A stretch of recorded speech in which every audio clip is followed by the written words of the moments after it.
Welcome back, everyone, to the Sports Minorities Podcast, your home for not-so-expert analysis, especially after Week 1, and plenty of shit talking, again, especially after Week 1.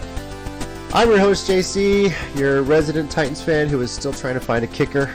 Joining me, as always, we got... Yeah, boy, still faithful Niners fan, being, special guest by the Nostradamus of football, calling the greatest game of the century. Her name is Trinidad Edwards. Oh, man. And, man, when she called that game saying, the Giants are going to win, shut up, JC. Well, I don't know what happened after that, so sorry, sir. Oh, yeah, that was cool. Nori, Giants fan, very happy for at least 1 week, and I'm going to just act like we won the Super Bowl because, I have not a good feeling for the rest of the year, so I'm just going to enjoy this week while I can. Hello, everyone. DJ here, and I want to make this quick. We're on to Cincinnati. Yeah, as you no doubt have guessed, Rob is not here because, as he's told me, when Filipinos fall asleep, they fall asleep. Nothing wakes them up, I swear.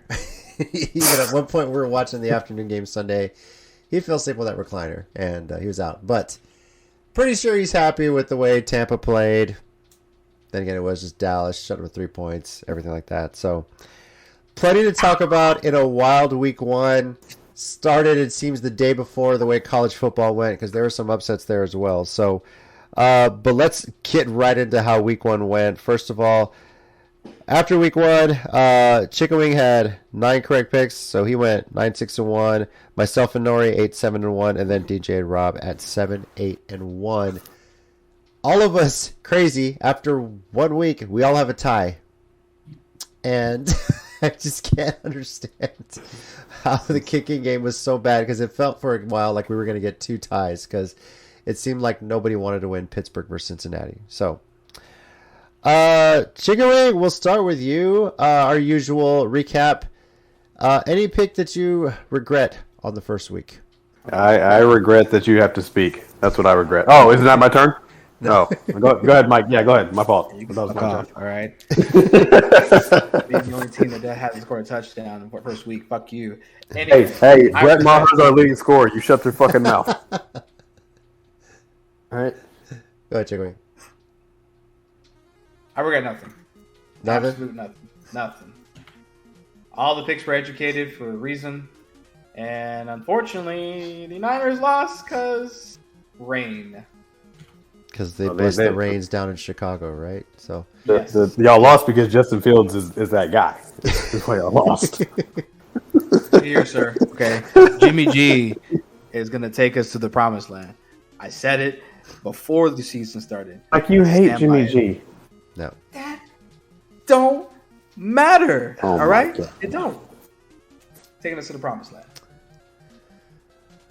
For me, there's a few picks I could look bad on regret. Atlanta's not one of them, because for most of the game they looked great. Then apparently we found out in the fourth quarter not so much. But when I saw the weather reports, when I was seeing Trey Lance warming up in a stormy weather in Chicago, I thought to myself, I really need to get online and change this to Chicago. Because if I put running game versus running game, I feel like Chicago had the advantage, because the passing game wasn't going to work a whole lot well for either team. I got crazy busy. Wasn't able to get online to change my pick to Chicago. I really wish. So I do regret not making that adjustment when I felt like I needed to. So that's the one I probably regret the most over the weekend. So, Nori, what about you? I actually do have one major regret. All the Browns needed was a game manager, and they had that. And I think I forgot that, and I overcomplicated something that was actually really simple. And the Panthers, they have Baker Mayfield. He's not a winner. I usually don't pick winners. I usually don't pick people that aren't winners. And Jacoby Brissett is not a winner, but he's not a loser either. And Baker Mayfield is a fucking loser. So I actually totally regret that pick. I really do. I should have known better that is Nick Chubb and healthy Kareem Hunt are going to shit on that team, and they did. All right. DJ. Yeah, I do have one regret pick, and it's actually the exact same game. I gave Baker Mayfield too much credit. I've said plenty of times he's not that guy, but I said, yeah, he went to the Panthers. It was a better team, and maybe this will help out. But no, it doesn't help. He's not that guy, and he still isn't that guy. The Panthers basically have a starting quarterback who's not going to get them wins. And here we are. I mean, I don't think anyone expected Baker to give Carolina wins, but I felt like with this game, he plays so much better when he's got emotion behind it, you know? I really thought that's what I was expecting. I guess I made this on emotion, thinking he was going to come out fired up. He was going to really want this one, you know. Same. Yeah, same. That's why we all picked it. So, but geez, you know, you figure it. Christian McCaffrey and all the weapons he has, he's going to do something against Cleveland. But he's not OU Baker anymore, so it doesn't matter anymore. he's not. It doesn't make a difference. I mean, you say that logic, and then what happened to Russ? Yeah, we don't regret that pick though. I don't regret that. I kind of do in a way. That's not the one I regret the most, but I kind of do. You know, especially because we were joking the way Week 1 went. like, dude, watch, Seattle's going to win. And so you have to treat these picks like logically. You have to think of I know, if I had $20 in my hand, and it doesn't matter who's my favorite team. Logically, on paper, matchups, injuries, the field, momentum, everything going. Who am I going to pick? That's the way this is supposed to be done. And logically, nobody in their right fucking mind would have picked Seattle. If there's one thing I didn't account for and I forget is how loud Seattle gets when the other team's on the field, and Russell never had to deal with that in Seattle in his career. And I mean, he heard it from the sidelines, but when he's trying to make signal calls and stuff, I don't know if that threw him off or what, but I don't know. Denver, is this like a Week 1 thing? Because that seemed to inflict a lot of teams. It seems like it's a tradition now in Green Bay. In Week 1, they're going to shit the bed. They've done it for the second. He was a rookie head coach who went against Pete Carroll, who shit on him at home. I think if this were in Denver, they would have won this game. Because if the head coach is doubting himself after a week, you know, it for sure he got out coached. And also there's a lot of turnovers. Denver turned the ball over an unusual amount of times, and it was one of those things where the better team beat themselves. What was the wildest Week 1 game for you guys? Or I would say the wildest game over the weekend, because you can look at some of the college games and everything like that with all that happening. Which one seems like the one that surprised you the most, I guess? Giants and Titans. God, yeah. I thought that game was going to go completely different. I didn't even think it was going to be close. You can't even be mad at it, dude. Like, everyone thought that Tennessee was just going to have their way with them, and then it turned out it just... I expected the Giants to have a better showing. I didn't expect the Titans to struggle as much as they did on offense, it seemed. You know? No, I expected it to be 300-0. That's what it's all over. It's all over Giants Twitter of that hit that Derrick Henry took, because nobody hits Derrick Henry like that. And I'm glad he wasn't hurt. I'm glad it was just a pop. He got up. He wasn't hurt. That's great. That's how football should be. But holy God, what a hit! And you know, as a Titans fan, JC, you never see Henry ever get manhandled like that. Like, he got hit like he owed somebody money. Yeah. Like Tay Crowder was just so you guys know, he was the 2020 Mr. Irrelevant draft pick.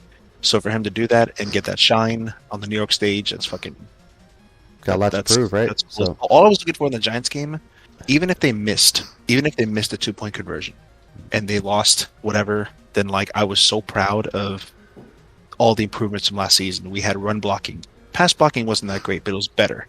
We had a consistent run blocking. Saquon looked like the guy we thought we drafted in 2018. Daniel Jones minimized the mistakes. Didn't have a great game, but he didn't have a horrible one. And the coaching was creative, and that's what we were missing. And the defense was aggressive, which I haven't seen in 6 years. So all that alone, if we would have lost, I actually would have been okay. I told you guys this day one for the season, all I wanted was improvements this year, and automatically we already improved, and I'm happy. Yeah, it was impressive. You had Saquon running wild again too. Then kickers, Jesus Christ. Yeah, not against the Titans, because the Titans have a good run defense. That's not the game I thought he would break out. No, well, if he showed anything, it's that you can run wide on the Titans. Like, all that interior defense will shut it down at the middle, but he was making breaks on the edge. So it was, yeah. And for all the kicker woes for so many teams, so far the Colts are the only one that have fired a kicker, and they tied the Texans. Which, let's be honest, if you're tying the Texans, I don't think a kicker's the problem, guys. So, what else was I going to say? Oh, one thing I think teams will reevaluate after this, of the teams that had a quarterback that did not play at all in the preseason, only 3 of them got wins. I know, and I saw this graphic earlier today. I remember Lamar Jackson was one of them. I think Tom Brady was another person that didn't play at all in the preseason, and I forget who the other one was. But 8 teams and Tennessee, one of them, that had a quarterback that did not play at all in the preseason, lost. And I know people have said they worry about the preseason. Oh, it's a waste, but it's good to get the reps in. Get into the game situation. And I think people, or coaches and players and fans to have lost sight of how important that is, because you got to get your body back up to the speed of the game and the game situation. Now, I know the talk has been in the NFL that we're going to do away with another preseason game. Eventually, they're going to get to 18 regular season games. But do you guys feel there's more value on the preseason now, especially after this week 1? No. Okay. Yeah, I'm still going to go with one, but I mean, as far as more value is concerned, there's evidence that teams aren't clicking like they're supposed to. That's my opinion, anyway. I don't know. I think it really depends on the team. I mean, depending on who the player is, how good that player is, and what kind of rapport they've already developed with their teammates, then there may not be any value. But if it's someone going into a new system, Baker Mayfield, and trying to learn and build rapport, then hell yeah, they should play at least a couple of exactly the third one, right? I mean, like a half of the third game.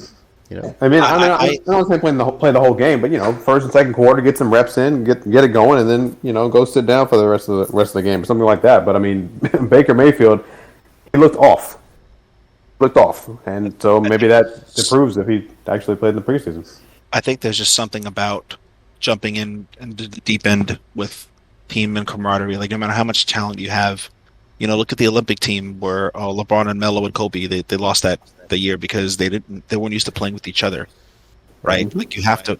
There's something about just throwing in the deep end and get that camaraderie and get it going. So sometimes you have very, very talented teams on paper that just can't put it together because they need either time to bond or learn a system, like DJ said, or whatever the case may be. So I don't think the preseason does an amazing job of accomplishing that. I would much rather see a longer regular season and a shorter preseason, because at least if there's an injury or something, it's the regular season versus the preseason. There's nothing worse than me seeing somebody out 5 to 6 weeks or half a year or the whole year during the third quarter of a preseason game. That shit sucks. I agree, but I think people saying, well, he's got injured because it's a preseason game. It's like, no. I mean, what if it was the third regular season or the first regular season game? Whether it's first, like if it's his first game, like a guy sits out the whole preseason. Did Dak get any reps in the preseason? I mean, there's a prime example. No. There we go. Like, he doesn't play at all in the preseason. He's getting his ass whooped in week 1, and then he gets hurt. Yep. And he's going to be out also, 6 to 8 weeks, But people also break shit in practice, too. How many people, like, look at the Jets defensive lineman last week, and not even, it was the second week of preseason, and he was out for the year in practice. Shit just happens, man. I think Tennessee lost one of their best pass rushers for the season in practice too. So, stuff happens, injuries happen, but I've never liked that narrative. Like, Michael Vick injury is a prime example. He gets hurt, or blame it on the preseason. So, no, it could have happened in the regular season. It could happen any time, So, well, let's get into the segment, What's Bothering the Minorities. So if you're new to our podcast, this is really where we have like a topic to discuss and kind of debate about it. I had one that I didn't want to bring it up last week because, we're happy. Football's back, right? Week 1. And I can bring it up this week, but there might be a second topic to it because something else has come up in the last few days that has really taken me off. For me, the first one, though, is some of the rule changes baseball is implementing starting next year. If you're not aware, Major League Baseball is going forward with the pitch clock, with larger bases, and banning infield shifts. Of those 3 rules, the one I have never agreed with, never thought should have even been talked about, is banning the infield shift. The pitch clock, I'm good with. I've go to a bunch of minor league games. I've seen it work, and it works great. It keeps the fans engaged too. It's basically you have a certain amount of time when you're on the rubber, got to make a pitch. Otherwise, it's called the ball, something like that. So the larger bases, maybe, I don't know. I guess the debate is still out on that. For some to say it has an advantage to the offense over the defense, it just depends. It really just depends on the game situation. But the infield shift, I've never agreed with banning it. If you have a problem with a team stacking 3 infielders on one side of the infield, why don't you learn to drive the ball the other way? You're paid how much money? I mean, this is stuff that, having played baseball my whole life, I learned to hit the ball the other way before I even got to high school. Like, you learn, take an outside pitch and drive it, bunt. It seems so many major leaguers don't know how to bunt the damn ball, I mean, with the infield shifted as it is, if you lay a perfect bunt down, you can probably get a double out of it. So, I know not everyone here is a big baseball aficionado, but basically the letter of the rule is going to be you have to have 2 infielders on each side of second base, and they all have to be within the area of the infield when the pitch is made. So, but guys, the new rules that baseball has put in, agree, disagree, what are your thoughts on them? And I know Nori doesn't like the infield shift ban as much as I do, or hates it like I do, so. I think you kind of covered the major points. Yeah. I'm not feeling that at all. I like the pitch count. One of baseball's biggest faults was the speed of the game, and to attract new players and to attract new fans, you got to speed that shit up. And I like the clock. The defensive shifts just, like you said, seems lazy. Very. I can openly say I don't follow enough. I'm sorry, that's wrong. I'm not too familiar with the rules in baseball as I am in football to understand why there's just such a huge difference outside of what you're explaining so far, JC. So I really can't give an accurate opinion on that personally. Best way I can explain it. Well, the pitch clock is going to be great. In the minors, it's cut the game time down by about 20 to 30 minutes. It's good to sped the game up. As far as defensive shifts, prime example would be Mark McGwire. When he came up to bat, everyone knew he was a pull hitter. He was either hitting a home run or he was hitting a ground ball, right? So a lot of teams would put 3 infielders on the left side of the infield. So you'd have your third baseman, your shortstop, and your second baseman between second and third base, just waiting for a ground ball, And a lot, it was so much of the game now is everyone's hitting tanks, everyone's hitting homers. That's such a big deal, right? Everyone, exit velocity, launch angle. Cody Bellinger has this uppercut swing. It's worked for him, but he got exposed at some point. He had to change his swing around. So when some pull hitters come up, they're stacking 3 infielders, on one side of the field or another. So, and people are upset about it. It's like, this guy can line a ball, but if you have it there, you're still going to be out at first, right? So that's kind of the rule of it. To me, it's like saying putting rules in to prevent people from hacking a poor free throw shooter. Well, why don't that guy learn to make his damn free throws in the NBA, right? Mm-hmm. So yeah, fair enough. Yeah. Does that help with your Leave Shaq alone, bro. What?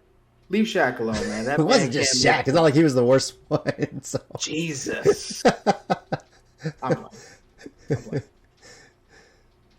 So. But yeah, no, it makes more sense. No. Yeah. Take a pitch, drive it the other way, bunt the ball. I mean, I think Jason Giambi bunted a ball right down third base and got a double out of it. So I've seen that in a game. So yeah, I know a lot of major league managers don't like it. So I mean, and Nori, I'm glad you agree with me too, because you got some hitters on the Yankees that are big pull hitters too. They are. Yeah. So Aaron Judge, prime example, right? So I mean, I don't know. It's just lazy. And I don't like that baseball's done that. I really hope teams push back on it on some level or find ways around the rule on some level, because, yeah, you pay that much money, do some fundamental stuff, drive the ball the other way. That's baseball makes panic moves all the time. They're not well thought out decisions like the NBA. Yeah, baseball just like, well, we need to make changes, so let's just make change, and just throw shit to a wall, and they hope it sticks, and they hope that fans don't notice. Yeah. Now, the other thing I will just mention quickly is the Suns owner As you know, I don't know the whole thing of the investigation, but there was an investigation into how he was talking around the office, some sexist, misogynistic language, racist, if I'm not mistaken, too. Mm-hmm. And he got, what, a $10 million fine and a 1-year ban? That is correct. So Sarver was a piece of shit. Not Sarver, he's the current one. The Clippers, former Donald owner. Sterling. Yeah. Thank you, Sterling. Yeah. Sterling was also a piece of shit, but he did less and got more. And I don't understand why Sarver. Yeah. Sarver immediately should have been upon this investigation. Like, it's not a matter of if he did this shit. He did the shit. There's multiple witnesses. Why does he get to be an owner still? It would be good for the league to just kick him the fuck out. Mm-hmm. I mean, a job is a privilege. They don't have to hire you. Like, so if I have the same rules, why does he have those same rules? It's interesting because he's an owner, and obviously Donald Sterling was an owner too. Now, Sterling had a long history of his dad. I mean, people knew this about him. You know, he was just finally caught on tape saying something. I mean, the Clippers for so many years were horrible. But because they were in LA, Sterling took advantage of that, and they were always one of the most profitable franchises. You know, they never signed any high-priced free agents, never really made moves to get to the playoffs, but he was always making money. And, I mean, he said stuff before about black players and everything, and then they finally got it on tape. And here I'm thinking, when Adam Silver, this was his first big decision as a commissioner, bans him from life from the league and forces him to sell the team. Mm-hmm. So I'm thinking, okay, Silver, good. Better than David Stern did with this. Absolutely. Stern swept everything under the rug. Yeah. He was horrible. So why is this situation any different? Like you said, he said it on a lot worse stuff, but he got a slap on the wrist, basically. You know? Well, did y'all hear what Chris Paul said about this? No, I didn't. No, so Chris Paul actually said, and I quote, "The punishments fell short of the necessary discipline." So now you have one of your star players who flat out said this isn't enough. Yeah, he's the president of the Players Association too. Exactly. Yeah. Exactly. So that's he's speaking for a lot of NBA veterans who, you know, respect him, and his words carry a lot of weight. Right. And he's basically just saying what we're all thinking. Like, there's nobody but crazy white supremacists who are defending Sarver. Like, it's insane to me how he, again, he's suspended for the year. So what? You suspended a billionaire, like $millions of dollars? Like, okay. Yeah, like, exactly. So what? Doesn't matter. So what? Yeah, in his latest interview, Silver said he, quote, didn't have the right to take away his team. You did it to Donald Sterling. Yes, you do, actually. You don't have the right. You don't have the right. Who does? Yeah. Like, why is it, like you said, this is worse than what Sterling did. I mean, maybe there's no, like, smoking gun evidence or something, but there's a lot of investigation, too.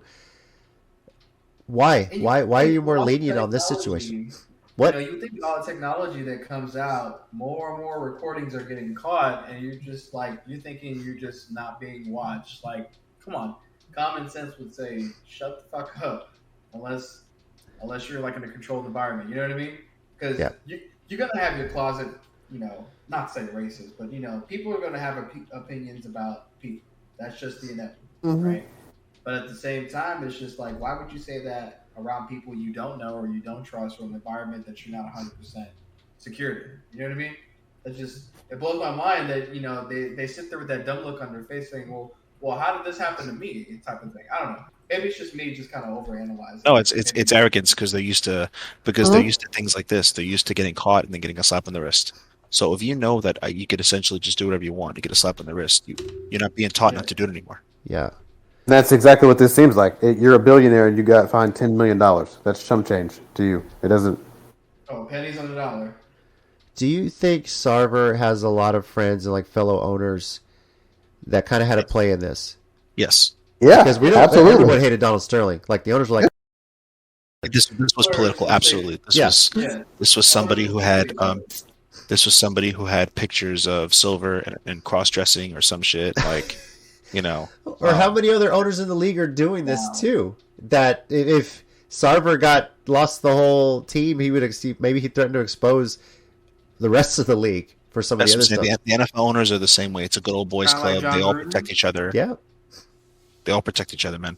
Yeah. So I feel like unless they hate you, like they hated Donald Sterling. If they don't hate you, then you're good. Yeah.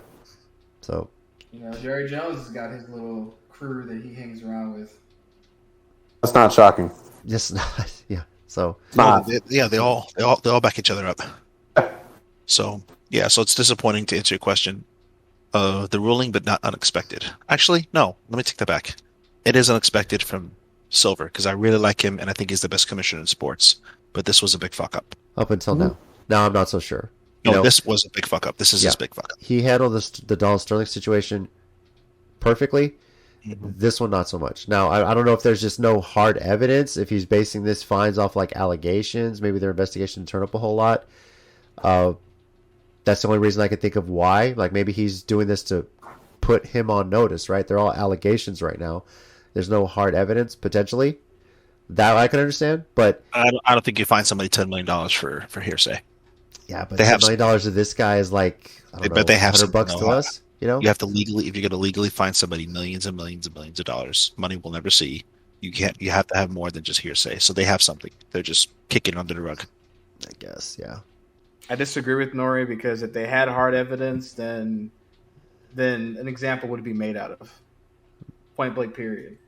Kind of like the I don't want to say Deshaun Watson because that's kind of like a bad example, right? But Watson didn't have allies. This guy clearly has allies. If you're fined $10 million, it's not hearsay. So they had to do enough to where they thought that would please people, but then they think, oh, wait a minute, people aren't stupid.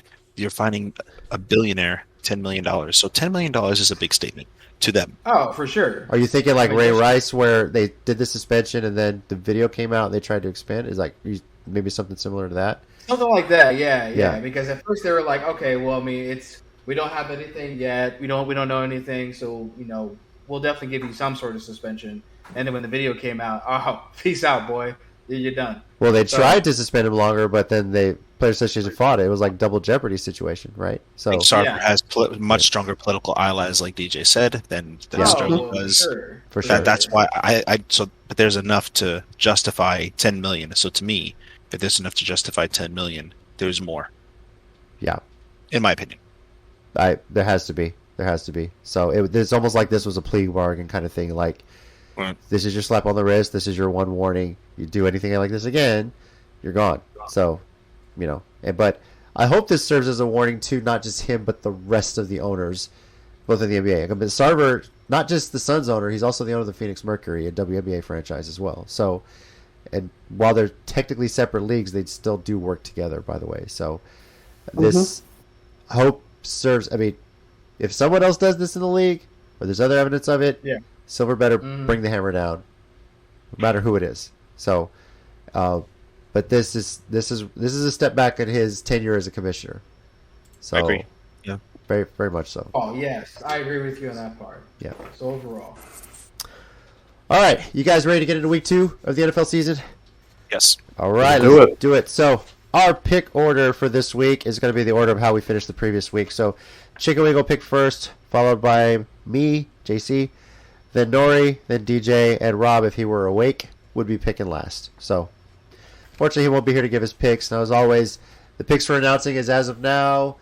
If there's any injuries between now and game time, we can always make some pick adjustments on our own. Before we play this game. So, well, the way Rob picked last week, you might as well stay asleep. If you think about it, yes. I mean, man picks underdogs every game, so you might as well just go assume that all the underdogs are being picked by Rob this week for everybody. Rob don't care anymore. He had all 3 teams win in 2019. He doesn't care anymore. Yeah, it's how do you top that, right? So you can't. It's the Trinity, dude. You can't top that. Our first game this week is the first Thursday night game on Amazon Prime Video of the season. That is now the new home for Thursday night games. It's a division matchup, by the way. 1, 2, 3, 4, 5 division matchups this week. The Chargers are going to Kansas City. 2 1-0 teams, and for the Chargers, this is their second division game in a row as well to start the season. Chicken Wing, the Chiefs are favored by 3.5 at home. How are you picking this one? I'm super excited, but I'm disappointed because this is so early in the season. I would have rather see this game like week 7, week 8. But knowing that, Kansas City looks more like the complete team right now, and so I'm going to take them to win. I did take the Chargers to win the division, and I'm still sticking with that. But if there's a team I think they're going to split with, it is the Chiefs. They're going to split home and home games, so I do have the Chiefs winning this one at home on a Thursday night. Nori, what about you? Unless they're playing a healthy Bills, which I don't think is on the schedule this year, I'm going to pick the Chiefs all season because they're terrifying. They have everything. They're actually learning to run the ball, which is even more scary. So I'm going to go with the Chiefs. All right, and DJ. Yeah, I'm actually also going with the Chiefs, and they look absolutely dominating. Week 1, and they run the ball now. So now it's not just Patrick Mahomes and throwing the ball everywhere; they can run it. So I don't see anyone beating them at this point. I don't know. Maybe the Chargers will steal this one, but if not, then they'll take their home game when they play. I'll be happy if they steal it. Hell of a statement if the Chargers go into Kansas City, one of the loudest stadiums, and steal a win. So I like to add to the Chiefs are playing with the fire we haven't seen in 3 years, because the last 2 years the Chiefs have played very mediocre football until they had to. Then they're like, okay, now we have to start beating everybody and remind everybody who they are. Now they reminded us week 1, hey, who's who the fuck we are? We don't need Tyreek Hill. And if they play with that kind of fire, I don't know who beats them. Yep. All right, on to the Sunday early games. Excuse me. The New York Jets going to Cleveland. Cleveland favored by 6 at home. Chickaway, I guess I could ask this question. Does anyone think the Jets just end the season Jets are going to go in and beat the Cleveland Browns? Especially until with Joe Mike Flacco White starting. starts? Yeah. What? Yeah, exactly. Start Mike White, the god. Start the god of football.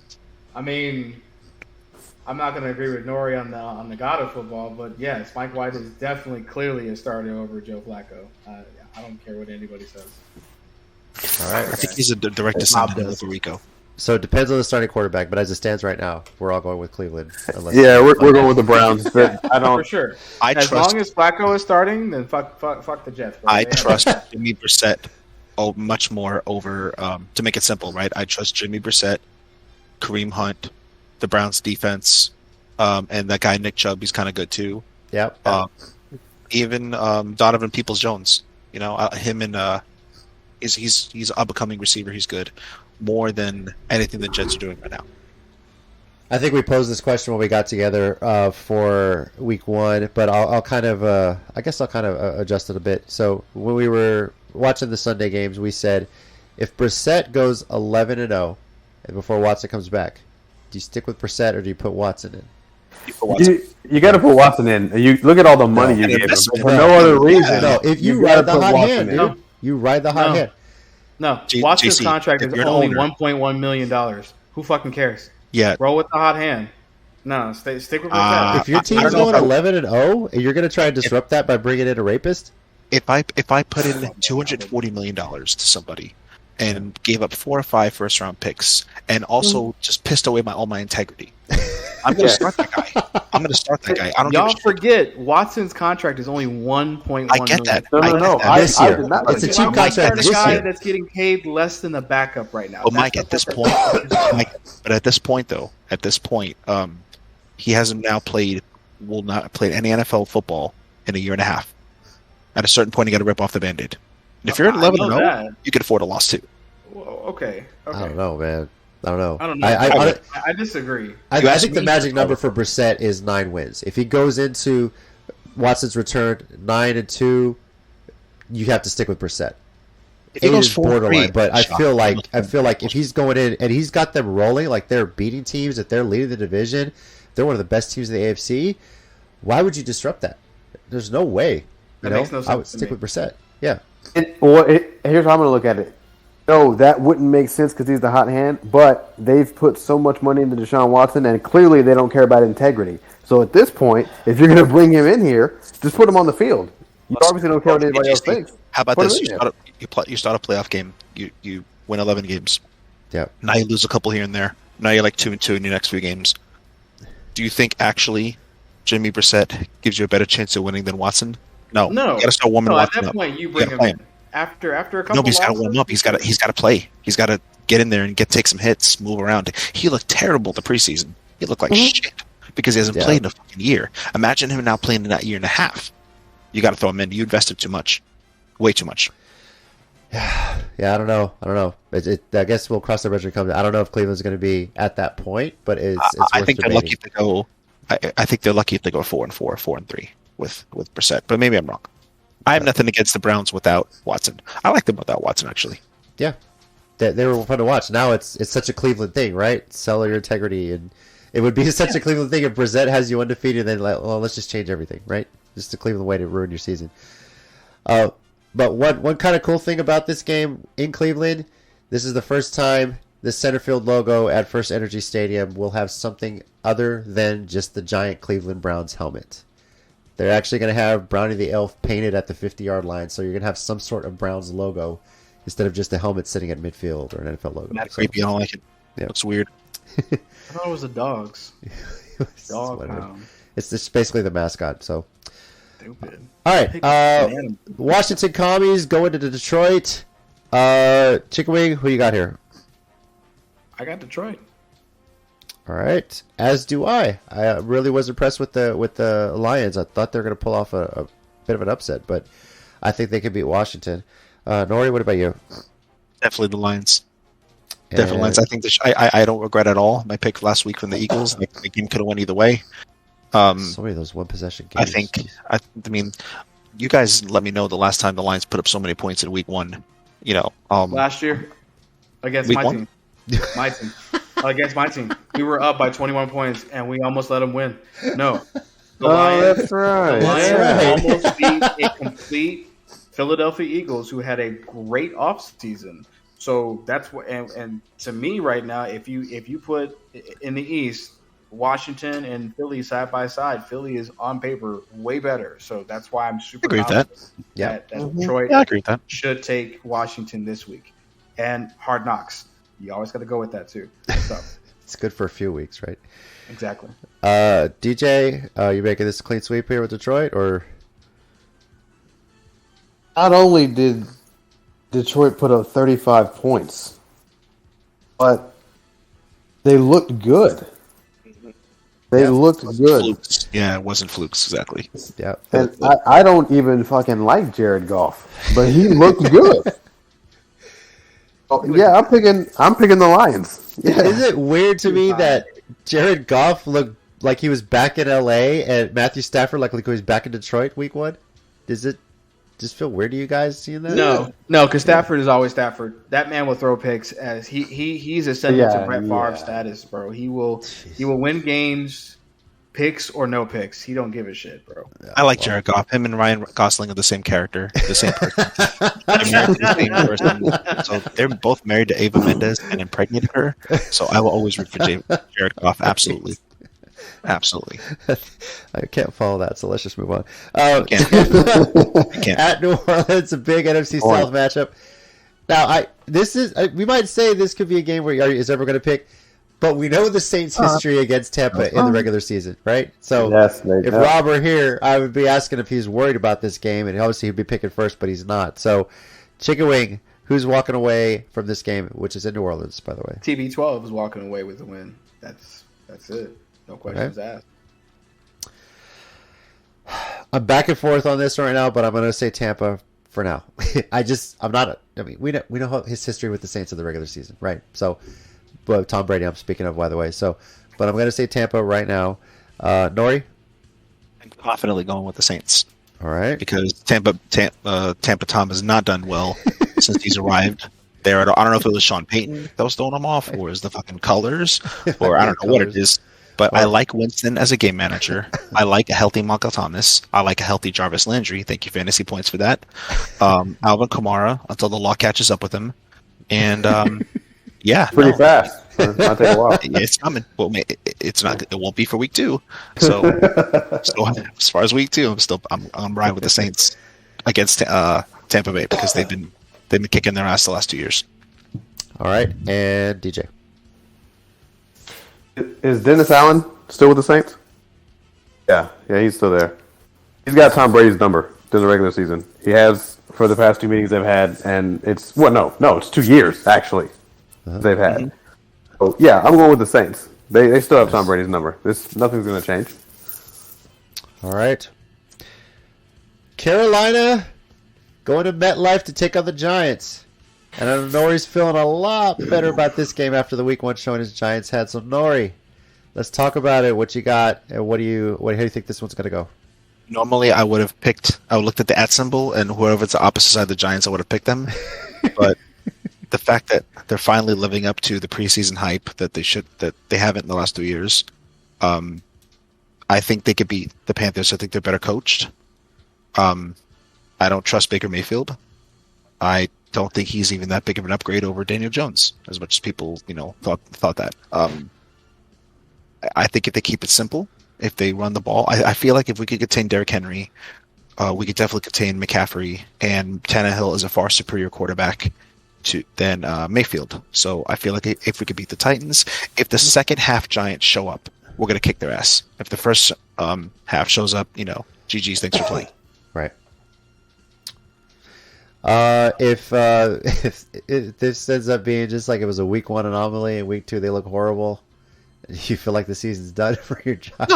No. Again, I want to see improvements. As long as I see improvements, I'm good, man. Either way, this team ain't gonna fucking as constructed now. They weren't built to win the Super Bowl this year. They were built for cap relief. It'll be fun to root for them. I hope they do well. I have very low expectations. All right, Chicken Wing, who you got this game? That's just words from somebody who's just been hurt by them for so long. Look at his teams, bro. The Giants, the Knicks. I mean, the Yankees are doing pretty good. The Rangers are just getting there, but still, the Giants though have been literally, look it up. They have the worst losing percentage in the entire NFL the last decade. Oh more no, than the that's Lions, true. more than the Jets, more than everybody. So, yes, for the Giants, I have very, very low expectations. For the Knicks, I have low expectations. That's what I'm saying. And the Yankees, I'm used to them hurting me, but they have enough championships to last me throughout the rest of my lifetime if they never win again. So I'm good with that. But, oh my God, the Giants? Yeah, dude, I have low expectations. So I honestly just want the Knicks just to win one so he can say that they won in his lifetime. Yeah, I'd be good. Just one. It's going to happen when he's in his 70s or something. I know, right? It's going to happen then. So he'll be an old man just crying. You're going to be that old man that gets a surprise birthday present, your Christmas present. We got you tickets to the finals or something. I want to see the Knicks win when I'm in my 70s, and I'm going to party so hard that I die. And that's how I'm going to go out. He's going to party at the parade. That's it. It's done. So. Oh my God. All right. Well, who you got, Chickaway? So please, Knicks, don't win until 2073. Okay. I need this man to live a little bit. But this was a coin flip for me. Yep. One of my 4 games I had to coin flip, and right now, when it comes to a coin, no, I can't say quarterbacks. Honestly, it's just more of the lines on each side of the ball. It's the Giants are just better. Not because of the coaching, it's just because of what y'all did in the offseason versus what they did in the offseason. That's honestly how I'm looking at this right now. For me, the Giants are progressing up. The Panthers are progressing down. So it's an easy pick. I know the Giants, it's only a 2.5, but at home, their crowd's going to be ruckus, especially after Week 1 win. I'm going with the Giants. DJ. Say it. So as much as it pains me to say this, I'm picking the Giants. Raise your volume. I'm picking the Giants. Was it good for you, Nori? Was it good for you? It was good for me. Change my pants after this one. Yeah, but in all seriousness, we've all touched on it some way. The Giants look better some way, yes. than last year. Their defense looks better. Their offense looks better. And, Mike, you mentioned what they did in the offseason. Yeah, Carolina went and got Baker Mayfield, who's not a winner. That's what they did in the offseason. Yeah. For sure. Isn't the backup Sam Darnold, right? Yeah, and so, yeah. Exactly. Yeah. Okay. And what school do you go to? That's right, USC. Okay. That's it. They don't produce winners. Shitty NFL career, Yeah, they don't produce winners. Other than Matt Leinart, I think we mentioned that. But, whatever. He wasn't a winner. Yeah, some guy named Matt Leinart. He wasn't. I mean, yeah. Closest thing to a winner, guys. Be nice. Who? Be nice. Matt Leinart. What about him? He was the closest thing to a winner. Yeah, until he came up against the Longhorns. Yeah. And what happened? I mean, you're right. I'm just saying. Be nice. 2022. Okay, we're here. National championship, something like that. Whatever. Yeah. Still plays on Longhorn Network, so I'm good with that. All right. New England at Pittsburgh, and surprisingly, at least surprisingly to me, the Patriots are favored by 2 on the road. So, Chicken Wing, who you got? I don't believe that shit for a hot damn. That's Pittsburgh. All right. That's Pittsburgh. I agree. Kenny It's going to be all Pickett is going to Steelers. come in second half because Mitchell Trubisky is going to fuck it up. First half, Kenny Pickett's going to come in and save that fucking franchise, and Mike Tomlin is going to do the damn thing and run on the field and just raise holy hell again. Watch. Trubisky has a win as a starter over the Cincinnati Bengals. Yeah, Joe Burrow. yeah, he does. What the hell? So, You stop that. Yeah. Trubisky needs to go and buy his entire defense Rolexes or cars or something because that's the reason they won the game. could happen, right? Minka Fitzpatrick. Yes. Give that man a fucking Rolls Royce. Shit. Did he retire? Anyway, I'm going with the Steelers at home on this one. They were impressive with that Bengals game. Granted, that could have been a tie, but still, it was impressive to see them the way they did. Nori. I think even the Steelers would have lost to Cincinnati, even if they would have came back and lost, I still would have picked them because they looked so much better. Comparing them to the Patriots, I was convinced the Patriots would have come out swinging. Hello, yeah. Belichick was going to have it figured out, but I don't know if it's like, I know we do this a lot where Belichick lost and all of a sudden the Patriots just start botting everybody, but like, I don't know, man. I think they're finally declining. And the Steelers should do just enough to beat them because the Patriots have not shown any kind of mastery of their new offense. I think Josh McDaniels is a good offensive coordinator. He's worth about like having 2 dicks as far as like a fucking head coach. Like, I do it. So, yeah, I'm gonna go with the Steelers. All right, DJ. I've got the Steelers defense, so by default I picked the Steelers Without TJ Watt, which really hurts, by the way. Yes, that's going to be the hard one. So, and That's gonna be hard. surgery. Was he done for the year, or they just say it was a IR? I can't remember. Just the surgery, just the IR right now. But, or did Yeah, they he's say, on IR. or did I read a report that he doesn't need surgery after all? He's just rehabbing it. He doesn't need surgery. Yeah, I read that. He doesn't need surgery. All right. I'll verify right now. 6 weeks. That's what they're looking at right now. 6 weeks. Okay. I think they should be fine.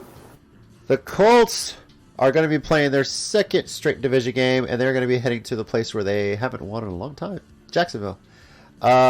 Chicken Wing, who you got on this one? Look, Matt Ryan is a starter. Okay, so they're going to go ahead and break that streak. Colts are taking this. Ryan can't beat the Texans.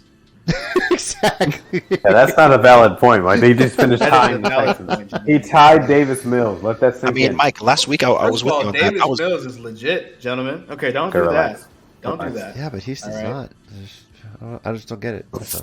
and maybe Houston You is. have Maybe Houston hatred is going for to shut I everybody don't up. know. This was a week one, I dude. s- I don't I want said to the overreact. preseason- But still, I said in the preseason, I think the Texans will be better than people believe them to be. That being said, there's nobody on this planet Earth that's going to think that the Colts should not have just, finger banged the whole fucking team.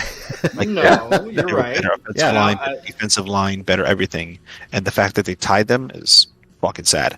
As- So I'm as not much as I super agree with confident. Nori, with that part, but the fact that Texans are a better team, Jacksonville was just so disappointing last week that I can't be confident in them right now.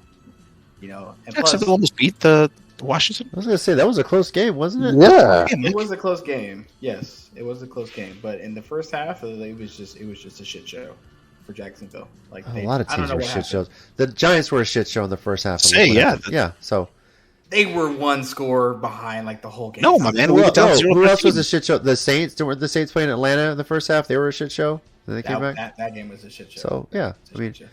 I am confident that fucking Matt Ryan will break the streak and take the W. Telling it right now. well, I am Telling it. confident that you're going to be wrong because I am confident that when Jacksonville sees that horseshoe on the helmet come into Jacksonville, they just beat their ass like they All right. always do. Jason, get when was the angry. last Get time angry. the Colts beat the Jaguars in Jacksonville? Fuck, I have to look it up. Has it been that long? It's been a while. It has been that long, yes. So until like I said it like said when we were making our preseason division predictions, I said until the Colts can beat Jacksonville in Jacksonville, I can't take them seriously.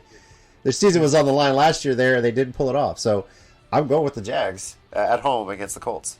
So whether it's London or Jacksonville. So are you looking it up, Chicken Wing? Yeah, I'm looking it up. Okay. They might be onto something here, JC, because There's something about the Jaguars that the AFC South just fears. I don't get it. It's like the weird. Titans are the only Jags team are that knows weird. how to Like, beat them up. they could beat the Colts no matter what when they're in Jacksonville. They see the Titans logo, they're horrible. I mean, Like the Jaguars only show up. for example, the year the Jaguars- Titans went to the Super Bowl, the Jags lost 3 games the whole season. 2 of them were during the regular season, and they were both to the Titans, and then they lost in the AFC Championship to the Titans. Those are the only 3 games the Jags lost all year. They thought they were going to the Super Bowl, and the Titans just beat them to go to the Super Bowl that season. So the last it's time something the historically in this Colts- division, the Jags, it's just weird about the Jags. So the last time the Colts beat the Jags at Jacksonville was September 21st, 2014. 17. I am I'm telling thinking you, Jacksonville. Fuck Matt this. Ryan is breaking the streak. I'm not gentlemen. tempting the gods. the year I'm my picking daughter Jags- was I'm born, going, dude. I'm going against my better judgment here. I'm going against my better judgment here. I'm playing for money here. I'm going to go with Jacksonville. It's fine. Okay, yeah. Oh. There you So go. here's the funny thing, though. As I'm looking through the site, it's always the home team that tends to win. So the last time an away team beat the whole team between these two was 2014. Because the other Was way that game. around was that game. Yeah. 'Cause Every time Jacksonville came to Indy, they got their asses beat Yeah. hard. So there was even a point in 2017, Jacksonville blanketed the Colts 27-0. Oh, I lied. That's the other way around. Jacksonville blanketed the Colts at Indy 27-0. That was 2017. The Jaguars can only beat up the AFC I South. think that was They the year can't the beat Jags the went to like the playoffs and stuff, and they had a decent run, right? Was that the year? So Yeah. that's 2017, been right? years. Yeah. Yeah, 2017. So that's been some years since these two went to the other house and won. So Jags Yeah. 5, Colts is 8 years. 8 years. So, Nori, you going Jacksonville? I mean, I'm going against my better judgment here. I'm going to go with Jacksonville. You know? All right. DJ, hearing all that, what about you? Oh, yeah, I'd already picked Jacksonville before we even started talking. Yeah. We did, yeah. Indy can't beat Jacksonville in Jacksonville. 1, 2. I mean, think about it. If you look back at the game last week, you know, Jonathan Taylor went nuts. He had over 150 yards rushing and scored a touchdown. 67. And Matt Ryan threw for only 352 yards, right? But they still tied the Texans. You did all of that and tied the Texans. Then you're going to Jacksonville. And you can't beat Jacksonville in Jacksonville. You don't do it. So It's going to happen this Sunday. Watch, boy. Watch. And the final of the early Sunday games, and honestly the one that I would love to see the most as well, Miami at Baltimore. I'm going to be keeping my eyes on the phone on this one while I'm at my daughter's softball tournament. But Baltimore at home, favored by 3.5. Chicken wing, who you got?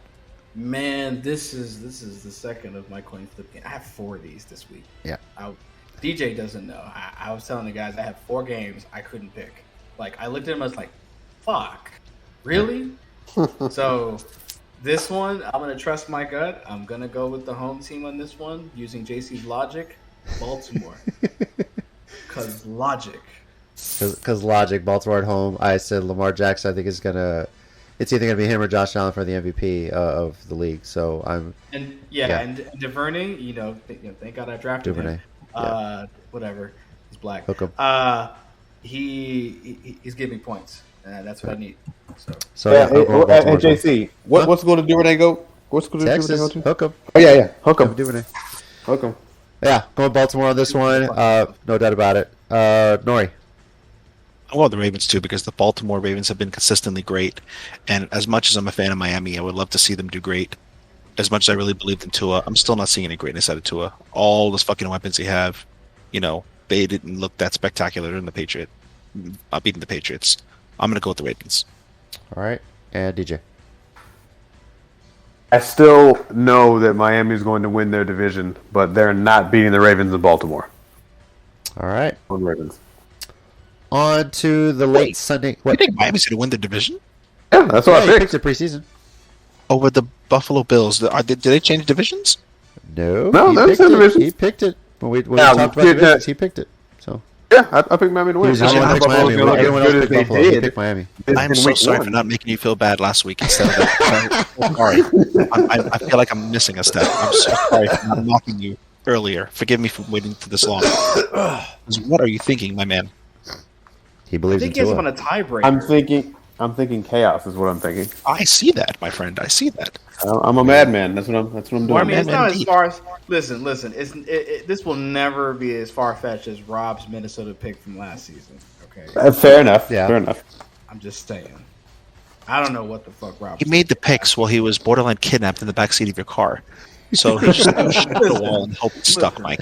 Can't pick up too much of that. He volunteered his legs in my car, so that's I wouldn't constitute. You know, you're asking him who's gonna win the NFC North. He's like the New York Yankees. He's half asleep. He's half fucking asleep. All right. Sunday late afternoon games. We'll start with Atlanta at the Rams. Both teams are 0-1, but the Rams are favored by 10.5. Does anyone think Atlanta's going to go on the road to get a win? So let's go to the San Francisco game because I don't think anybody's picking fucking Atlanta on this one. I picked the Niners to take that game. Can you hold on? Can I get it like a definite answer, asshole, before you jump in here? fine. Jesus Christ. Picking Atlanta? Nobody's picking Atlanta. All right. Yeah, not doing that. Making sure. So, big ass Now, spread. JC, you please move on to the next segment. Don't let Michael do it. Yeah, Move let on. me do it. Let's talk about the best quarterback in the NFC West Oh my versus Trey God. Lance is what we got going on here. Hell Geno yes. Smith only on his first road game Smith. as a Seahawk. Shit. Now the big question here is, I know Chickaway is gonna probably pick his Niners after the for weather's sure. probably gonna be a lot nicer than it was in Chicago. So, Absolutely. but after week one, after seeing what the Seahawks are doing, what scares you about Geno Smith? Nothing. It's Metcalf is who scares me. That's who scares me. The running game is actually still decent, but defensively, I was impressed. I'll say that the way they handled Russell. I think that's just partly because they know how Russell plays and how he thinks. So that's just a little bit of that. But honestly, what scares me is not Geno, is Metcalf. So if we can contain Metcalf, then the game should be easier for us to deal with. Where is it? I'm trying to find. There's one person that should be scaring you on that Seattle defense, and that's Tariq Woolen. Birds up, the rookie out of UTSA was everywhere against Denver. So Yeah. don't be throwing his way. I'm just telling you Listen. right now. You start throwing his way, he's gonna be picking the damn ball off. So We got one from UTSA too. Okay. Yeah. Yeah. Okay. So But look, fifth round you can't guy throw could have him been a out, third okay? round guy. I'm just saying, And don't throw his way. You toleration. better hope Trey Lance doesn't get stupid and throw his way. So It's called balancing equations, by Okay, well, you got one on each team. I'm picking the Niners on this one, but it's going to be way closer than that 9-point spread. I think Oh, it's yeah. going to be Oh, probably down absolutely. to a field goal, to be honest with you. So I think I've got the Niners, but I would not. Don't be surprised if Geno Smith somehow leads. If Geno Smith comes in and wins this one, I'm picking Seattle the rest of the fucking season. I don't give a shit. Dude, So, Pete Carroll can have 18. I'm sorry, he can have 22 piles of garbage. Oh, I lied. 20 piles of garbage, 10 on each side of the ball. Okay, It's a lot of garbage. and he still plays their fucking heart out. Like the man will forever deny that he's rebuilding. Okay, Yeah. say what you want. He will forever deny that he's rebuilding, and that team will play their heart out because they love Pete Carroll. I respect him as a coach, just like how I respect Russell when he played for Seattle. But fuck those sea chickens. We're taking that win. all right, Okay. Nori, your pick. Lots I of respect there. Pete Carroll's cheating at USC. I respect his cheating next week. I'm going to pick the Seahawks. All right, DJ. I trust Geno Smith more than Trey Lance right now. Sorry. I mean, a lot of people would after week one, right? So, DJ. No. There's I don't know, man. There's something going on in Seattle. I don't know what it is. I don't know. Maybe Geno Smith actually found a home. And he's going to stay there and he's going to love it. And he's going to throw for 352 yards and 3 touchdowns, no picks. Okay, he's not going to do that well, but he'll beat San Francisco though. I think it went ugly again. I think the 49ers, what I don't like is all the injuries. That's my major concern. Trey Right. Lance has not shown consistency, right? And to be fair, it's a weird coaching carousel they have going on there. I think they're really fucking the kid up. I don't think it's his fault. I don't think but he hasn't shown to be worth the investment they made in him. And also, my final decision was Elijah Mitchell being out. Yep. That's huge. So, Mike, is Kittle playing? He's game time decision right now. And yeah, I'm sticking with the Ooh, Seahawks. if he doesn't play, I may switch to the Seahawks for that one. Yeah. I just think it's the 49ers are known for overcoming their injuries, but I don't know, man. That's a lot. That's a lot to overcome. It is. I mean, but I would be less confident if Kittle was starting and Bosa was out. Like I would immediately pick Seattle. That's a fair point. That's how big. I'm rooting for the 49ers. Don't get it twisted. I'm rooting for the 49ers here. Oh no! I know. Yeah. But what I'm saying, what I'm saying is if Kittle was starting but Bosa was out, no, that's Seattle's game. That's how big he is on defense. He's your whole defense. You're right. Yep. All right, Cincinnati at Dallas, and quite frankly, I'm just going to say this before DJ makes a pick. Every team that lost week 1 looks like they're not completely out of it. Maybe has a chance to do something this season, except for 2. The Jets and the Cowboys. I'm sorry, I have to say it with the way this happened. Fair assessment. Okay. Fair assessment. Yeah. So DJ, you got to be cool with Cooper Rush, your favorite Cowboy that you have out there. Maybe him and Brett Rush Maher. Hour. Yeah, He's got a cool name at least. Yeah, he does. Rush Hour. It's like it should be in the cool. next Fast and the Furious movie, just on his name alone, playing himself. DJ, Great. tell us what your expectations are for this game, and are you going to stick with your Cowboys? I don't expect my offense to do a damn thing. Let me just say that right now. I expect the defense to carry the game like they did this past week for as long as they can, but they're human beings, so they get tired. Eventually, the opposing offense is going to get some points on the board, and then keep scoring. If your offense is not helping you, if you get third down and short stops like we were doing, if you hold teams to field goals like we were doing, if you get turnovers, we got interceptions last week, then your offense is like, oh well, I guess we'll just let you guys do all the work. We won't do anything. Well, then you end up with 3 points, and you end up getting blown out in a game that should have been a lot closer than it was. To be fair, Okay. I think that might not be a fair assessment because last week their defense did play good, right? Mm-hmm. But You held Tom Brady to 19 points. I mean, Exactly. yeah. Four field goals and a Brady touchdown, right? Brady don't look good. Number one. No, he Number didn't. 2, Godwin was out. I mean, Oh, I thought he they played. didn't look like their He normal started. their Tampa Bay self. And take it from somebody who is used to watching defenses just get tired. The Cowboys, I don't know what they're going to do with Chase and Boyd and Mixon and Burrow. Now they're going to have to hope they get the first half Bengals. If they do, you have a shot of saving your season. If not, if you get that second half Bengals, it's going to be over pretty quick.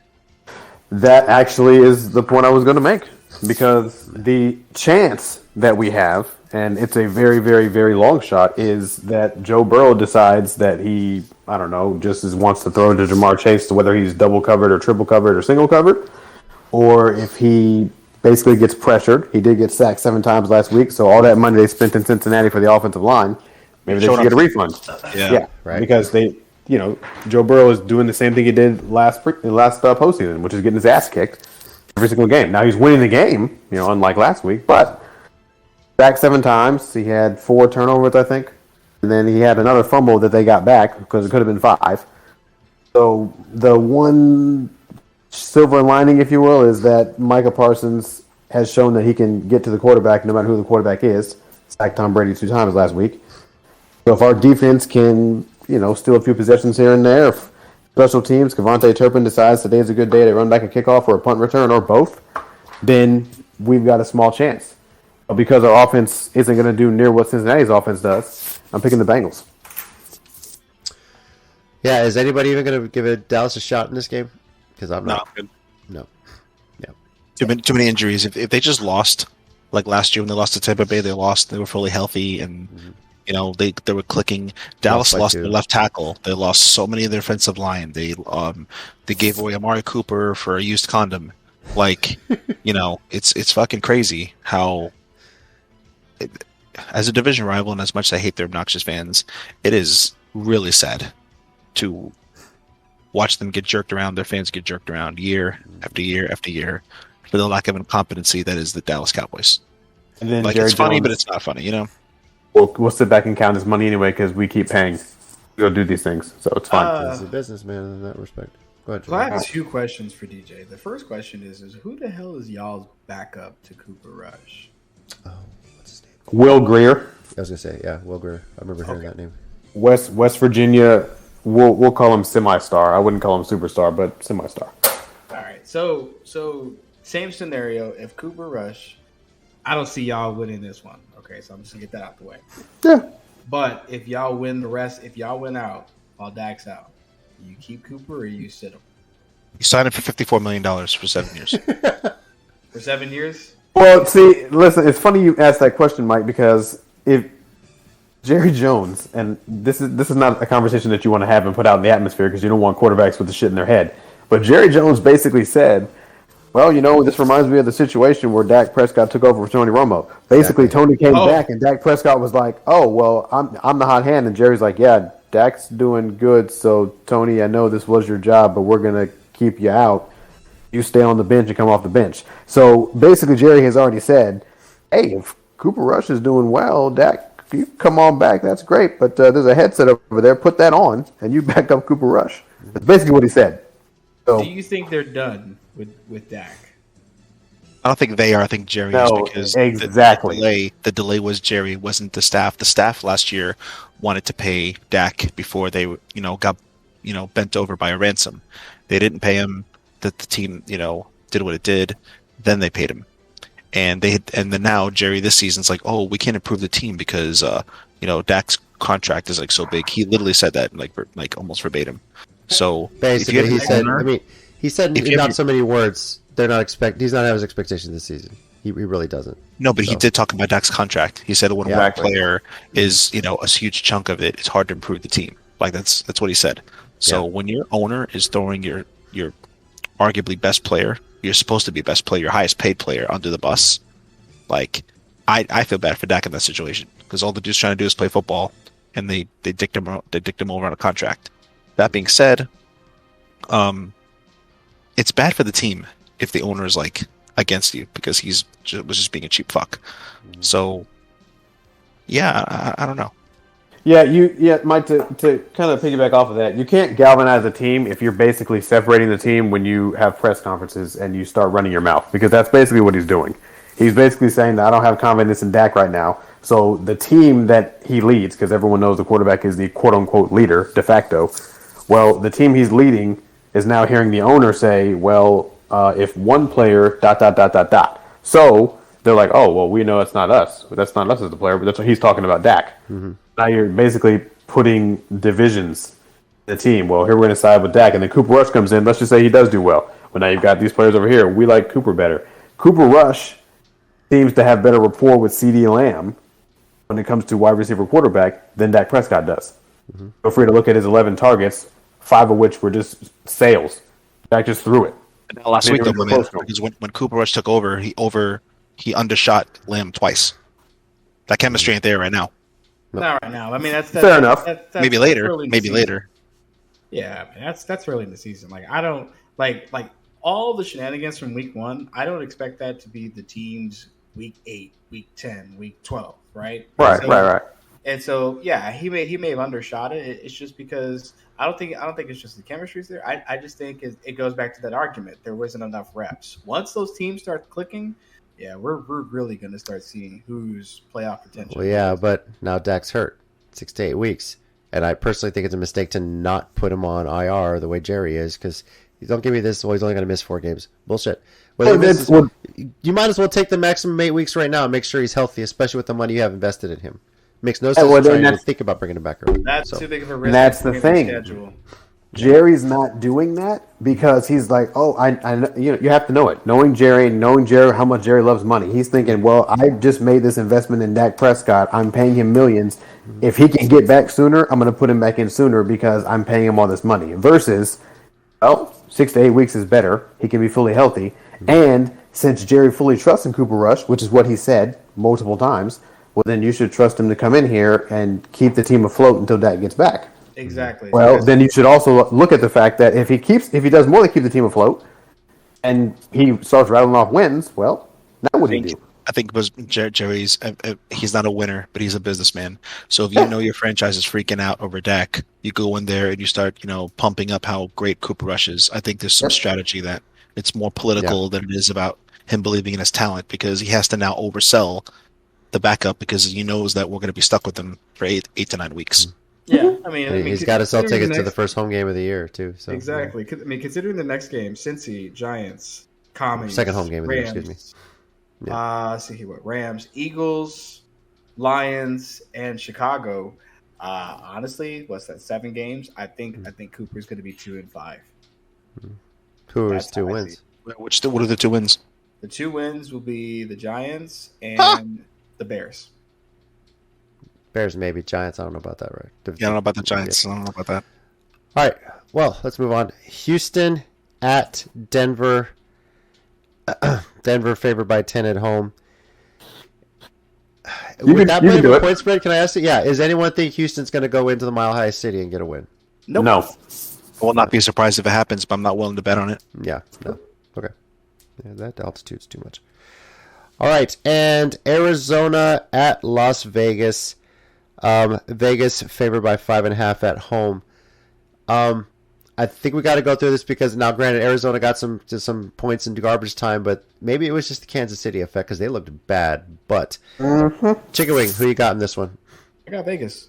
Carr, Adams, that connection is just going to improve, and they're going to show that this week. All right. I got Vegas as well. I think Arizona is going to play a lot better than they did last week, but I still got Vegas at home getting a win here. Nori. Even Josh McDaniels can't fuck this up. He'll try. If you say that and that shit turns around and Houston wins, I'm going to your house and I'm going to shoot you. All right? Don't shoot him. Don't shoot me. I'm just, can't help that I'm right. Don't fucking curse this game. Okay? And DJ, what about you? Fuck. I got Vegas, and just to piggyback off of what Mike said, Carr, Adams, and let's not forget Darren Waller. So, yeah.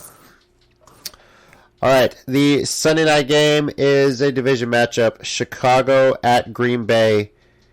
It's weird to me that Chicago is actually got the 1-0 record going to this one, and Green Bay's 0-1, but it is Green Bay after Week 1. Green Bay at home, and they're favored by 10 on Sunday night. Chicken Wing, who you got? Man, me and Nora were back and forth on this for like an hour. It's a battle between who's bad and who's worse. basically. Nori tried to say, Rodgers owns Chicago. I'm like, who the fuck is he gonna throw it to? Don't worry, I will. Chicago. And Jacksonville's quarterback. They still own the Colts at home. Right. Jesus Christ. So until Chicago shows, I'll wait my turn. Go ahead. Yeah, go ahead. No, go ahead. This will be interesting. Like, I have my pick, but go ahead. I want to. I'm just saying. No. You're picking first, so you got to pick. Go. Yeah. I'll wait my turn. I will take Green Bay over Chicago this game, reluctantly, but I will take that. I'm going Green Bay. Aaron Rodgers has owned Chicago, no matter who's on the other side of the ball, no matter who he's throwing to. And I look back at last year, like everyone wrote off the Packers after Week 1, and they did what they did. So I'm not saying they have the talent they had last year, but they're going to have a lot better showing in Week 2, especially this being a second straight division game. They don't want to go down 0-2 on a division record. So I've got Green Bay at home winning this one. Nori. I have the Packers reluctantly because until the Bears show that they're not the property of Green Bay, they are the property of Green Bay. So you got to, like last week at the Giants, you got to show me first. So even if the Packers are trotting out the very talentless team they have, still, I'm going to take them over the Bears right now. And people can argue that the Bears beat the Niners. No, the Niners beat themselves last week. So I'm not giving. That's not what the scoreboard says. I'm just saying.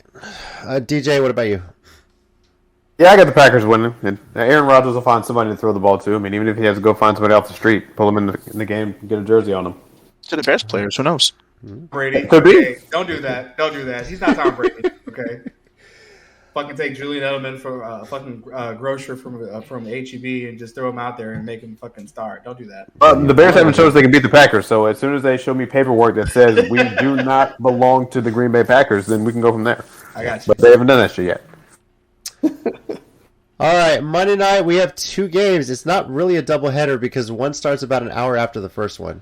It's weird. That's the first time I remember this happening that didn't involve any sort of weather delay. The first one, Tennessee at Buffalo, is going to be on ESPN and a Manningcast on ESPN2. Casey's pick. Yes, Titans win 99-0. Okay. Yeah, go ahead. Yes, I'm picking the Titans win. And you want to talk history of franchises? The Titans have Buffalo's number. Actually do. They do. I think Allen is 0-2 against the Titans. Even beyond that, this goes back to the AFL days. I mean, the only like major win Buffalo has over Tennessee was back when it was the Oilers, and that was the comeback. Stick to goddamn Josh Allen. No cares about the AFL. Man. I'm just saying as a franchise history. But yes, Allen is 0-2 against the Titans. I expect the Titans to bounce back, and here's the reason I'm better confident this game. If this was later in the year when weather's a big factor, I would be inclined to take Buffalo. But it's before it's going to start snowing in that part of the world. I'm going to go with Tennessee bouncing back at home. And yes, I don't give a shit that Buffalo's favored by 9.5, so I feel like I can ask this question. Does anybody agree with me that the Titans are going to bounce back, or Nope. you assholes all taking the Bills to win? We're taking the Bills. Yeah, these The Bills. assholes are taking the Bills. Yeah. It's fine. At least I own that. So Because Yeah, that's one of the them. Titans can show up with just nothing but broomsticks, and, like scarecrows next to them, and you're like, no, I think the Titans got this. Like, nah, dude. There's no. as There's long no as you put a talking Titans about logo that. on the helmet, Josh Allen will run scared for his fucking life. So that's all I'm going to say.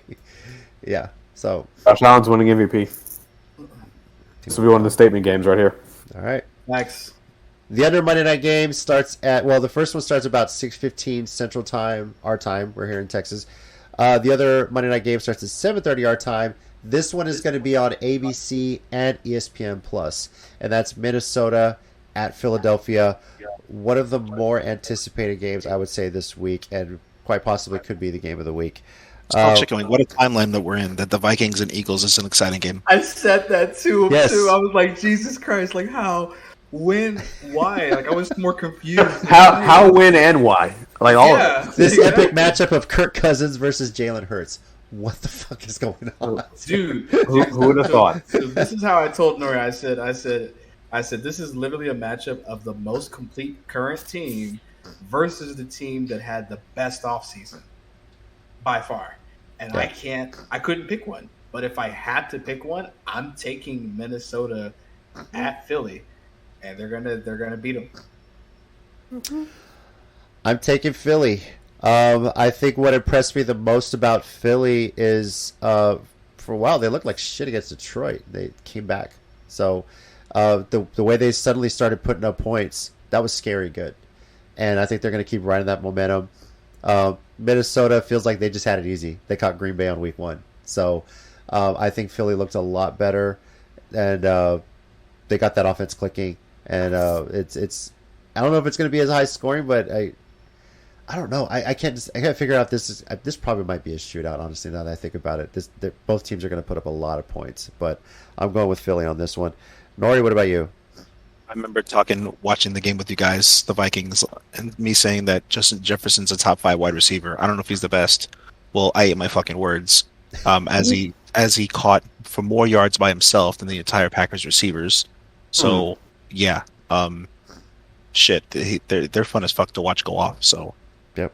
I'm gonna go with the Vikings. Okay. I'm telling you, me and Nori were just like back and forth. Dude. It was wild. Our conversations.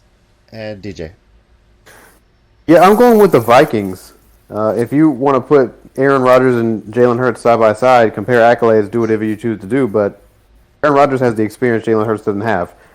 The Vikings sacked him 4 times. They caused a fumble. They were basically chasing after him all day, and he threw a pick. So if he can't handle it, Jalen Hurts can't handle that either. I think the Vikings figured out that if they don't depend on a kicker to win the game, then they'll be fine. Exactly. That's all it was. That was their motivation. I wish Well, we could Aaron fucking all Rodgers Titans haven't wearing figured the that out wrong yet, colors, so. cuz. It's tight. Jesus Christ! I was about to. If the Titans could figure that out, we'd be in a lot better shape. Jesus. Bullet. Fuck, man. Jeez. Oh my god. Just, How was your it's- hospital visit after that kick too? Oh, jeez, man. I've got a colonoscopy scheduled in a month, and by the time don't turn it around, I'm just gonna be like, dude, just give me some more. I'm so glad you had a laminated floor, Mike, because I just slid across your floor. That was really fun. Oh, it was great. Yeah, I'm waiting for you guys to send me the videos. I don't know if you have yet, but I'm gonna stay tuned to our Sports Minorities YouTube. Once I get the video reactions, you'll see the reaction of their first minority matchup of the year. Myself and Nori watching the game together because we only get together once every 4 years to see this when they play each other. But enjoy those bragging rights, Nori. That being said, I'll say this: Minnesota and Philly, we could very well see this again in the playoffs, a battle of 2 potential future division winners. So, Thanks. yep, this is going to be a good one. So, all right, those are our week 2 predictions, guys. We'll see how much of it was overreaction to week 1 and what our opinions are going to be of these teams after week 2. So next week we'll recap week 2, make our week 3 predictions. Hopefully Rob is awake for that as well. So, all right. Appreciate everybody joining us. You can always join the conversation. Follow us on Twitter at SportsMinorPod, and of course, check out Sports Minorities on Facebook as well. I'm JC, your host and resident Titans fan. Joining me, as always, are your faithful Niners fan, Chicken Wing, all day, every day. Fuck you, DJ. Fuck you. Don't listen to her either. You know, I had something snarky for the Cowboys, but they had such a bad week. I'm just going to be nice. Because what can I say that what life didn't do to them in the last offseason and last week? So, Nori, Giants fan, I love you, DJ.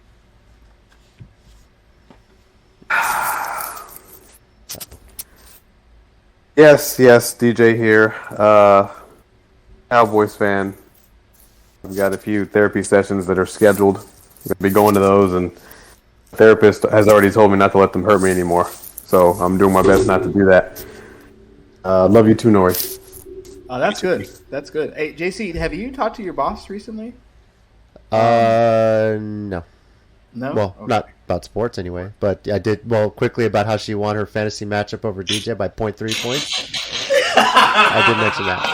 So. Oh, man. I wasn't going to say anything. Yeah. You know what? I was actually calling the suicide hotline prevention for you on your behalf.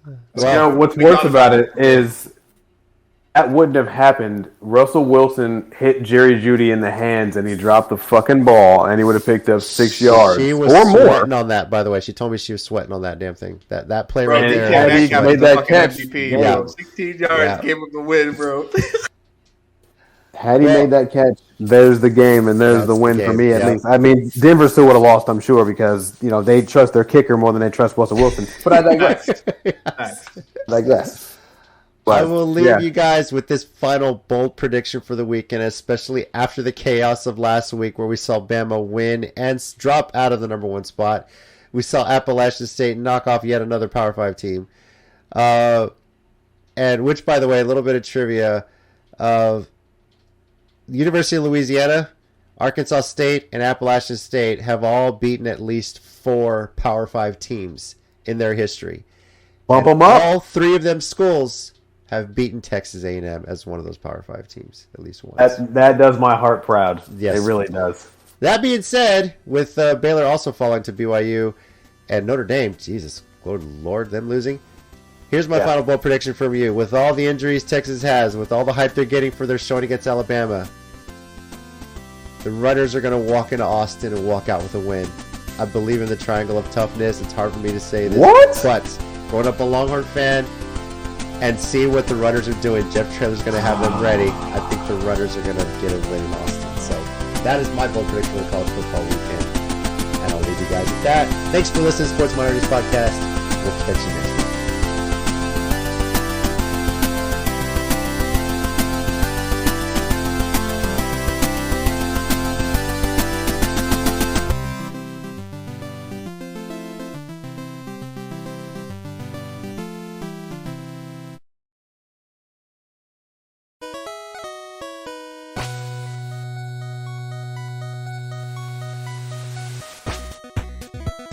Thanks everyone once again for listening to the Sports Minorities Podcast. We do appreciate it.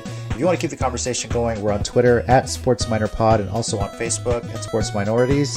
Our YouTube channel, Sports Minorities. Search on there. We live stream every now and then, just some random stuff. And you can also reach us via email, sports.minorities@gmail.com. We do appreciate you taking the time out of your day to listen to us, and we'll catch y'all next time.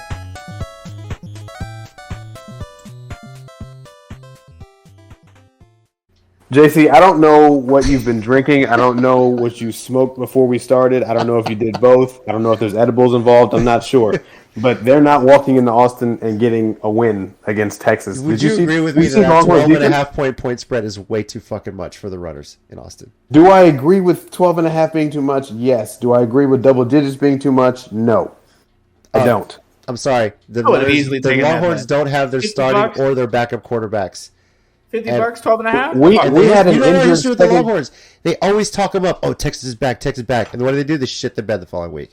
Great. They had a great showing against Bama.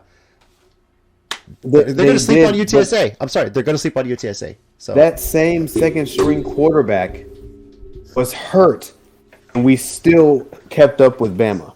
I know. I don't even know if he's going to play this week, though. So.